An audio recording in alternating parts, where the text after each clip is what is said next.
Rated T for teen. Come over here.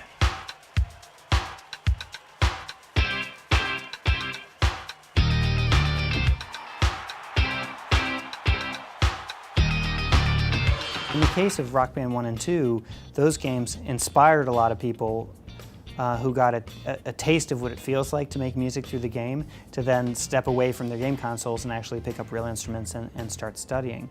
I think one of the goals of Rock Band Pro is actually to start to cultivate real musicianship within the game itself. In order to develop new gameplay, we've gone pretty heavy into Rock Band Pro and developed two new peripherals that we're calling a button guitar, which is a simulation of a real guitar with buttons on the neck that simulate the string and fret intersection. It allows you to make the same left-hand guitar shapes that you normally that you would make playing a real guitar. So it's a pretty good simulation and a pretty good teaching tool if you want to learn how to play the guitar. In that the buttons are easy to press, you don't have to develop calluses. So the left hand has buttons to simulate the left hand sort of chord positioning. You can play G chords, A chords, single notes, whatever. For the right hand or strumming hand, we actually have 6 simulated strings that will pick up where you pluck and translate that data into the game. So you can play chords, single notes, 2 notes, and we know where your hand is and what you're playing and can use that information to help you learn how to play guitar. It's pretty powerful and it's pretty awesome.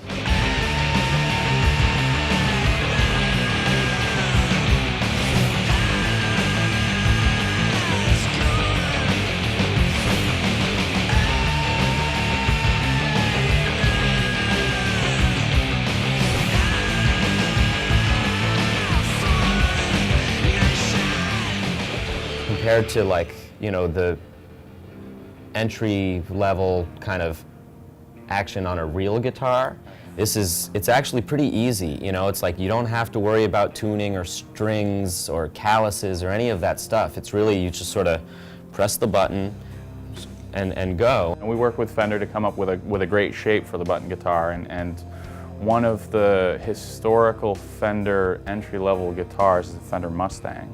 And so we decided, and along with our partners at Fender, that the Mustang shape would be like a really cool shape.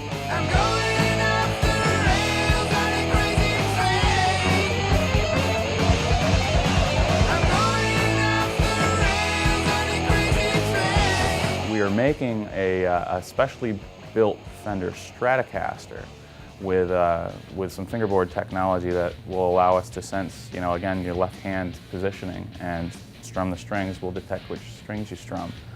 And we push all that information into the console, and you can play on a Fender Strat or a modified Fender Strat. Part of enabling a real guitar into the game actually dictates that we create a brand new way to build fingerboards, or the area of the guitar that has the frets on it. This is a fully functioning guitar, right? It's got pickups, Absolutely. It's got the whole... Pickups, audio outputs, volume pots, strings. So you're playing the game, you're like doing your thing, and then you decide that you want to actually plug into an amp and play the song that you've been playing. Like, that's sort of the realization of Rock Band Pro in a nutshell, is, you know, oh, play the game, plug in the amp, play the song, and, you know, that's a pretty powerful thing. Both Pro guitars work equally well in the game. It's just players' preference as to what they want to play. The core guitars, or the legacy peripherals that we make now, still function just as well as they did in Rock Band 2 and Rock Band 1 and Rock Band 3. So if you want to play a guitar game, you can still play with the existing core peripherals that are out in the market and that we're still selling. We're trying to kind of innovate in new space, but also make sure that we are respectful of the investment that people have made.